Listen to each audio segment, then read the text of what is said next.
اس وقت تو شیطان کوئی نہیں تھا، وہ بڑا عبادت گزار فرشتہ تھا، کئی سالیں اس نے عبادت کی، فرشتوں کا سردار مانا جاتا تھا۔ اس وقت شیطان کوئی نہیں تھا، لیکن اس کے اندر نفس تھا، اس نفس نے اس کو جھکنے نہیں دیا، اس نفس نے اس کو جھکنے نہیں دیا۔ یہ جو ہمارے اندر نفس بیٹھا ہے نا، شیطان بھی اسی کے ذریعے آ کے وار کرتا ہے، یہ ہماری رگوں میں دوڑتا ہے۔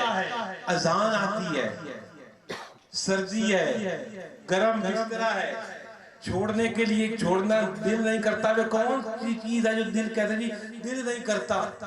اٹھ کے وضو کرنے کے لیے، نماز پڑھنے کے لیے، وہ کیا ہوتا ہے؟ وہ نفس ہی ہوتا ہے جو تیرے اندر پھر رہا ہوتا ہے۔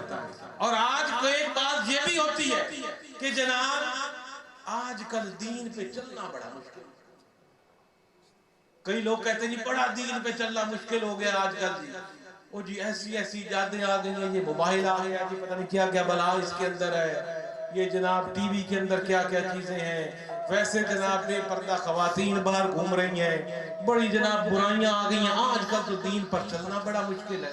وہ میرے بھائیوں جنہوں نے دین پر چلا، کبھی کسی نے کہا کہ دین پر چلنا مشکل ہے؟ جنہوں نے ہمیں دین پر چل کر دکھایا، انہوں نے زبان سے کبھی نہیں کہا دین سے چلنا مشکل ہے۔ یہ وہ بات کرتے ہیں جو نیت کے کھوٹے ہوتے ہیں۔ کیا کسی صحابی نے کبھی کہا حضور دین پر چلنا بڑا مشکل؟ پتھر کھا لیے، زبان سے ایک لفظ نہیں نکلا۔ بلال کو تپتی ریت پر لٹا دیا گیا، زبان سے ایک لفظ نہیں نکلا دین پر چلنا مشکل۔ ہجرت کر گئے، ایک لفظ نہیں نکلا دین سے چلنا مشکل ہے۔ خندق میں جسم پر پیٹ پر پتھر باندھ کر بھوک کی تپش برداشت کی، کسی نے نہیں کہا دین پر چلنا مشکل ہے۔ مکہ کے اندر صحابہ پر یہ حالت آ گئی تھی، کھانے پینے کی چیز دور کی، چمڑے کو چاٹ چاٹ کر اور درختوں کے پتوں کو کھا کھا کر بھوک مٹائی جاتی تھی۔ کسی ایک صحابی نے نہیں کہا حضور دین پر چلنا بڑا مشکل ہے۔ بدر میں 313 نے اپنے سامنے دگنی چگنی پاور کی فوج کو کھڑے دیکھ کر بھی کسی ایک مجاہد نے بھی نہیں کہا حضور دین پر چلنا بڑا مشکل ہے۔ اور کربلا کے میدان میں سب کچھ قربان کر کر بھی تیرے اور میرے حسین نے نہیں کہا دین پر چلنا مشکل ہے۔ آج ایئر کنڈیشن کمروں میں بیٹھا ہوا، ہیٹر کے کمروں میں بیٹھا ہوا، گیزر پر پانی گرم کر کے وضو کرنے والا، ایئر کنڈیشن گاڑیوں میں سواری کرنے والا، جہاز میں بیٹھ کر چند گھنٹے میں حج کرنے والا، پہلے سال سال لگ جاتا تھا حج کرنے کے لیے، اور روزے کے وقت افطاری کے وقت طرح طرح کے کھانے کھانے والا، سحری کے وقت طرح طرح کے کھانے والا، اور روزہ رکھ کے پنکھے میں اور ایئر کنڈیشن میں اور کولر میں سونے والا، کہتا ہے دین پر چلنا بڑا مشکل ہے۔ اور جنہوں نے چل کر دکھایا، کسی نے ایک لفظ بھی بولا دین پر چلنا مشکل۔ یہ تماشا ہے، یہ نفس ہے جو ہمیں یہ غلط بات کرواتا ہے۔ میرے بھائیوں، اس دنیا میں اللہ کا ذکر قائم کرو، یہ اللہ نے اپنے نبی کو حکم دیا۔ یہ تمام ہر کلمہ گو پر فریضہ ہے کہ وہ اچھی بات سنے، پکائے اور آگے پہنچائے۔ اب آپ جتنے لوگ یہاں آئے بیٹھے ہو، مجھ سے نہ صرف ایک وعدہ کر کے جاؤ، مجھے 10 20 100 50 ہزار روپے دو، مت دے کر جاؤ بھائی، مت دو، مجھ سے صرف ایک وعدہ کر دو، میرے لیے کافی۔ اور وعدہ یہ کہ جو کچھ آپ نے سنا ہے اس کو پکاؤ۔ ایک مجھے یہ بات سمجھ نہیں آتی کہ جب ہم کوئی اچھی بات سنتے ہیں تو مانتے ہیں جناب یہ صحیح بات ہے، لیکن عمل پھر بھی نہیں کرتے۔ مانتے ہیں یار بات جنہیں صحیح کی ہے، لیکن عمل پھر نہیں کرنا۔ تعجب ہوتا ہے وہ کیا چیز ہے جو آپ کو عمل نہیں کروانے دیتی؟ وہی نفس اور شیطان ہوتا ہے۔ جس پر ہم نے قدم رکھنا ہے تو دوسرا قدم جنت میں ہوگا۔ ایک وعدہ کر کے جاؤ کہ جو میں نے ٹوٹی پھوٹی باتیں کی، میں نے کوئی آپ کے سامنے علم نہیں بکھیرا، کوئی مشکل لفظ نہیں بولے، کوئی بڑے بڑے واقعے نہیں سنائے، سیدھی سیدھی بات کی ہے جو ایک ان پڑھ آدمی بھی سمجھ سکتا اور ایک پڑھا لکھا بندہ بھی سمجھ سکتا۔ آپ مجھ سے صرف یہ وعدہ کر کے جاؤ کہ جو آپ نے سنا ہے اس کو پکاؤ گے، اس پر جتنا ممکن ہو سکے عمل کرو گے، اور میری اس بات کو آگے دوسروں کو پہنچاؤ گے۔ چاہے کسی ایک اور کوئی بتا دو، شاید وہ آپ سے زیادہ عمل کر جائے اور اس کا عمل کرنے کا ثواب بھی آپ کو مل جائے گا۔ یہ بات آگے پہنچاؤ، اپنے بچوں کو جا کے بتاؤ، اپنے گھر والوں کو جا کر بتاؤ کہ جناب ہم فلانی محفل میں گئے، وہاں ہم نے یہ سنا، تو ان کو بھی پہنچاؤ، ان کو بھی یہ بات کرو کہ جناب کوثر کی یہ گفتگو میں نے سنی، کوثر کے بارے میں، اللہ کے ذکر کے بارے میں یہ میں نے گفتگو سنی۔ اگر یہ طریقہ ہم اختیار کر لینا ہے میلادوں میں بیٹھنے والے کہ اچھی بات کو سن کر آگے پہنچا دیں، تو اس امت میں سے جہالت ختم ہو جائے گی، اس امت کا زوال ختم ہو جائے گا، ہم ترقی کی منازلوں کو پہنچ جائیں گے۔ اللہ رب العزت ہمیں میلاد بھی شریعت کے دائرے میں منانے کی توفیق عطا فرمائے، ہمیں اس میں گفتگو بھی شریعت کی کرنے کی توفیق عطا فرمائے، ہمیں نعت خوانی بھی شریعت کے دائرے میں کرنے کی توفیق عطا فرمائے، ہمیں نمود و نمائش سے بچائے، ہمیں جو بھی کام ہے اللہ کی رضا کے لیے کرنے کی توفیق عطا فرمائے۔ اگر ہم واعظ و نصیحت کریں تو اللہ کی رضا کے لیے، نعت خوانی کریں تو اسی کی رضا کے لیے، سنیں سنائیں تو اس کی رضا کے لیے، لنگر پکائیں تو اس کی رضا کے لیے، لنگر بانٹیں تو اس کی رضا کے لیے، ہمارا اٹھنا والا ہر قدم اس کی رضا کے لیے ہو، ہمیں دیکھنے والی ہر نگاہ اسی کی رضا کی ہو، ہمیں بولنے والا ہر کلمہ اس کی رضا کے لیے ہو، ہمارے دلوں کی سوچیں اور دماغ کی جناب ہماری سوچیں اس کی رضا کے لیے اور اس کے فرمامین کے تابع ہوں۔ اگر یہ ہماری سوچ آ جائے تو ہم اس دنیا کو بھی جنت نظیر بنا سکتے ہیں اپنے لیے۔ آج جناب ہمارے گھروں میں عذاب آیا، باپ بیٹے سے لڑ پڑا ہے، بیٹا باپ سے لڑ پڑتا ہے، بھائی بھائی کا دشمن ہے، اولاد فرما بردار نہیں ہے، بہنوں میں لڑائیاں ہیں، فساد ہیں، چار رشتہ دار ایک جگہ پر بیٹھ نہیں سکتے، اتنی نفرت پڑ گئی ہے، بھائی بھائی کے دل میں نفرت، چاچے بھتیجے کے دل میں نفرت، بھتیجے بھانجے کے دل میں نفرت، کوئی بیٹھ نہیں جا سکتا، جگہ جگہ پر دیواریں پڑی ہوئی ہیں۔ اللہ کرے یہ سب کچھ تب ختم ہوگا جب ہمارے دلوں میں دین کی سچائی آئے گی، ہماری ہر رشتے کو وہاں رکھنے کی صلاحیت آئے گی، باپ کو باپ رکھو، بیٹے کو بیٹا رکھو، بیوی کو بیوی رکھو، ہمسایوں کو ہمسایہ رکھو، ہر رشتے کو اس حد پر رکھیں گے جہاں قرآن جو ہمیں سکھایا، جو رسول پاک نے ہمیں سکھایا، تو یہ فساد اور جھگڑے خود بخود ختم ہو جائیں گے۔ اس کی وجہ یہی جہالت ہے، دین سے نہ سمجھی ہے، رسول پاک کی تعلیمات سے دوری ہے، اور اس کی اسی وجہ سے کس طرح کیا جا سکتا ہے، جو اچھی بات سنو، پکاؤ، عمل کرو اور آگے پہنچاؤ۔ اللہ رب العزت ہم سب کا حامی و ناصر ہو، جنہوں نے یہ محفل منعقد کی، لوگوں کو کچھ سنانے کا موقع فراہم کیا کہ آپ نے کوئی اچھی بات سن لی۔ بھائی جس نے محفل منعقد کی اس کے ذریعے کوشش اس نے کی، محفل بنائے، خرچہ کیا، تمبو لگائے، لنگر پکایا، آپ کو مدعو کیا، دعوت دی، آپ یہاں تشریف لائے، تو آپ نے کوئی اچھی بات سن ہی لی ہے نا۔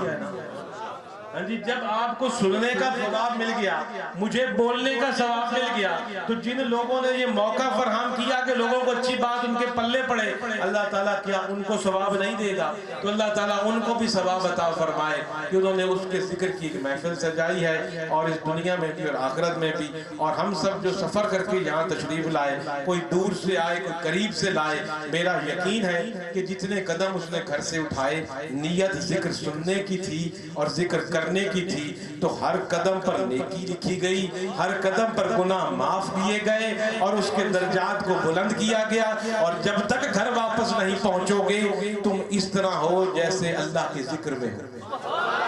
یہ میں اپنی طرف سے نہیں کہہ رہا، جو صرف اس نیت سے گھر سے چلا کہ فلانی جگہ پر محفل ہے، اللہ اور اس کے رسول کا ذکر ہے، اس میں شرکت کرنی ہے، آپ جب تک واپس گھر نہیں پہنچ جاتے، جتنا بھی وقت ہے یہ سب اللہ کے ذکر میں لکھا جائے گا۔ اللہ رب العزت ہم سب کا حامی و ناصر ہو۔ وآخر دعوانا الحمدللہ رب العالمین۔